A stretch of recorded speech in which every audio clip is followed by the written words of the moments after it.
bien choisir un parquet flottant de façon réfléchie et sans faire d'erreur dans le cas d'une rénovation, nous allons voir ensemble les bonnes questions à vous poser pour un résultat pertinent et éclairé et surtout pour que vous soyez satisfait du résultat. Alors arrêtez d'hésiter, de tergiverser, regardez cette vidéo et vous aurez tous les éléments concrets qui vous permettront d'affiner votre choix et de trouver le parquet qu'il vous faut.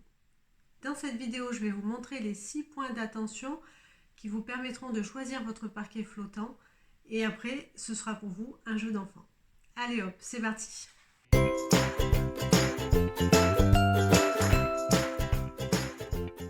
Je suis Elodie Pétard, décoratrice d'intérieur et experte en homestaging, partenaire du réseau Homestaging Déco France. Bienvenue dans cette vidéo où nous allons évoquer le choix de votre parquet flottant ainsi que tous les petits détails qui sont importants de regarder avant de passer à l'acte et d'aller acheter votre parquet flottant. Au passage, merci de vous abonner à ma chaîne, je publie une vidéo chaque semaine. Pour remplacer un carrelage ancien dans une pièce, rien de mieux que la pose d'un plancher flottant. Cela apporte beaucoup de chaleur et une impression d'espace assez importante. Nous allons vérifier ensemble les 6 points d'attention qui sont très importants pour choisir votre parquet flottant. Parce qu'en fait, il n'y a pas un parquet flottant, finalement c'est une technique de pose. Il y a au moins 3 sortes de parquets flottants que je vais aborder dans cette vidéo. Vous avez le parquet massif, qui donc est une lame de bois massive. Vous avez le parquet contre-collé, où là c'est uniquement la couche d'usure en surface qui est du bois massif. Et vous avez le parquet stratifié, qui est souvent une lame composée de bois, mais qui n'est pas du bois massif, sur laquelle il y a un film très fin en PVC, en plastique, mais qui peut reproduire tout type de motif et qui donne du coup un large choix de possibilités. Voyons ensemble le point d'attention numéro 1. Avez-vous des différences de niveau sur votre sol? Vous pouvez vous trouver dans 2 situations. Soit vous avez tombé des cloisons, fait une grande pièce de vie et effectivement il faut recouvrir le sol de façon uniforme, mais entre les pièces c'est possible qu'il y ait des différences de niveau comme vous pouvez le voir sur cette photo. Soit le carrelage est simplement ancien et il peut aussi y avoir quelques différences de niveau entre les différents carreaux. Dans ces 2 cas, la différence de niveau ne doit pas être supérieure à 7 mm. Sinon, cela va nécessiter un ragréage sur l'ensemble de la surface pour permettre d'avoir un sol assez lisse et éviter quand vous poserez vos lattes de parquet flottant qu'à terme, elles se cassent en fait sous le poids de vos passages successifs. Le point d'attention numéro 2. Avez-vous vérifié l'épaisseur disponible en dessous de votre porte d'entrée, des portes de vos placards et des portes de communication entre les pièces? C'est un élément très important parce que l'épaisseur disponible va vous donner l'épaisseur que vous pourrez exploiter pour votre parquet flottant et sa sous-couche. Il faut savoir que pour les planchers massifs ou contre-collés, il vous faut une épaisseur minimale de 16 mm. Le parquet contre-collé, ça peut être 14, mais si vous avez une épaisseur inférieure à 14 mm, vous allez sans doute opter plutôt pour un parquet stratifié parce que l'ensemble de la sous-couche et de la lame va pouvoir faire 10 mm et des fois un petit peu moins également. Vous le voyez, ce point d'attention va très vite réduire le champ des possibilités pour votre parquet flottant. Pour vos portes de communication entre les pièces, vous pourrez toujours raboter les portes si elles sont en bois pour gagner peut-être 1 ou 2 mm qui vous manquent pour choisir votre parquet flottant. Point d'attention numéro 3. Quelle sous-couche vous allez installer? En fonction un petit peu des caractéristiques de votre pièce et des aspects que vous souhaitez améliorer, vous allez choisir telle ou telle sous-couche. Elle peut être isolante si votre sol est isolé de façon réduite ou pas du tout. Elle peut être acoustique si vous avez besoin de diminuer un petit peu les bruits aériens de la pièce qui se trouve en dessous ou pour réduire aussi les bruits d'impact quand vous marcherez sur votre parquet. Et elle peut être également compatible avec un plancher chauffant. Quelle que soit la sous-couche que vous allez choisir, moi je vous conseille d'éviter les premiers prix parce que c'est souvent des sous-couches en accordéon très fines qu'on applique sur le sol mais qui très facilement pendant le chantier en fait se déchirent par endroits et au final ça revient presque à ne pas avoir de sous-couche.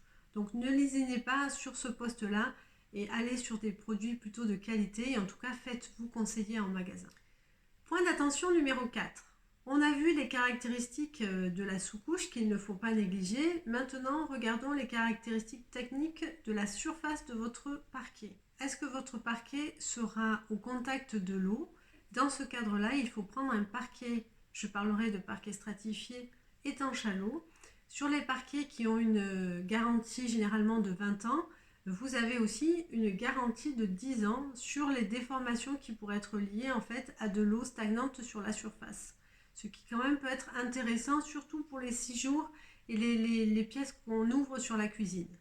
Est-ce que votre pièce va être en contact avec l'extérieur ou une zone de passage dans ces cas-là? Et s'il peut y avoir donc aussi des animaux de compagnie ou des passages avec des personnes qui ont des chaussures avec des talons hauts, là il faut aller sur un revêtement qui va être adapté en fait au trafic fort ou intense. Intense, c'est souvent des parquets qui vont être choisis pour les magasins. Donc pour être sûr que la couche d'usure en fait résiste à tous ces passages importants de personnes et d'animaux. Point d'attention numéro 5. Quel type de plaintes sont déjà en place en bas de vos murs? Le parquet flottant, comme son nom l'indique, nécessite en fait qu'il puisse bouger un petit peu dans le temps et en fonction des conditions en fait d'hygrométrie de la pièce. Du coup, il est nécessaire de laisser sur les pourtours de la pièce en fait une petite épaisseur disponible et libre. Pour les parquets stratifiés, on sera sur une épaisseur de 5 mm d'écart donc entre votre plinthe et le parquet lui-même. Et pour les parquets massifs ou contre-collés, il faudra au moins laisser 8 mm. Nous allons regarder donc si vous avez déjà des plaintes en place, puisque nous sommes dans le cadre d'une rénovation. Si vous avez des plaintes qui sont en bois, vous avez peut-être la possibilité de les décoller assez proprement et de pouvoir les réinstaller à la suite pour justement cacher cette épaisseur qui est disponible et qui reste libre. Malheureusement, dans beaucoup de cas, vous avez des plaintes carrelées qui sont solidement fixées au bas de vos murs. Si vous êtes amené à tout casser, au final, ça va vous revenir à refaire l'intégralité de votre mur et à repeindre. Il y a des petites astuces que je vais vous donner qui vous permettent de garder cette plainte carrelée et au final de venir rajouter des petits éléments. Donc, petite astuce, si vous avez des plaintes carrelées qui du coup sont difficiles à enlever, vous aurez la possibilité de combler cette épaisseur que vous laissez disponible par soit des quarts de rond, soit des contre-plaintes, c'est un autre modèle, soit des surplaintes qui sont un peu plus massifs mais qui permettent finalement de recouvrir la plainte carrelée. Bien sûr, pour le quart de rond et la contre-plainte, elles seront fixées sur la plainte carrelée existante. Il faut vraiment qu'au sol, le parquet puisse continuer à bouger un petit peu en fonction des conditions météo. Ensuite, si cette plainte carrelée a une couleur magnifique comme le marron foncé, bien des années 80, 70-80, vous aurez toujours la possibilité pour faire une finition correcte de peindre ces plaintes carrelées avec une peinture spéciale carrelage qui sont aujourd'hui très très résistantes puisqu'elles contiennent de la résine. Une fois que la peinture est bien sèche, des fois ça nécessite plusieurs jours, ça ne bouge plus, vous n'aurez plus d'écaillement possible sur la surface. Nous arrivons au point d'attention numéro 6 qui est le dernier. Vous avez vu en fonction des 5 points d'attention précédents que finalement maintenant vous savez quasiment quel type de parquet vous avez choisi. Là je vais vous parler surtout du parquet stratifié. Une fois qu'on en est arrivé à cette conclusion qu'on va utiliser le parquet stratifié, on va pouvoir du coup s'attacher maintenant, après tous ces aspects, on va dire plutôt techniques et pratiques, à l'aspect esthétique. Donc vous avez un large choix en fait de surfaces très différentes pour les parquets stratifiés. Vous pouvez imiter le bois, mais vous pouvez aussi imiter le carrelage, imiter le béton, et vous avez des lames de différentes tailles également qui vont donner des effets différents. Ce qui est aussi intéressant, c'est qu'ils travaillent aussi la matière en surface, c'est-à-dire vous pouvez avoir un peu des reliefs pour vous donner l'impression d'avoir du bois brut. Au final, ce choix vous appartient, c'est vraiment l'aspect esthétique et ça doit être à votre goût en fonction de l'ambiance que vous souhaitez procurer en fait à votre pièce. Alors, il faut savoir que les fabricants vous proposent en ligne des logiciels qui vous permettent de rentrer une photo de votre pièce et au sol, du coup, de tester différents parquets avec différentes finitions. Moi, je vous conseille, et c'est très important, je trouve, en fait, de récupérer des échantillons en magasin ou de les acheter directement auprès de votre fournisseur. C'est dans les 4-5 euros la lame d'échantillons. Mais c'est très important parce qu'après, vous pouvez les ramener chez vous et tester ces lames au sol, près de la lumière, dans la pièce, près des meubles que vous avez chez vous. Et ça sera beaucoup plus facile pour vous d'arriver à vous projeter et de vous dire, ah ben oui, c'est ce parquet qu'il me faut, c'est pas un autre. Sur les photos, dans les catalogues, c'est difficile, on ne le voit pas vraiment en situation. Et vous pourriez être un peu déçu du résultat.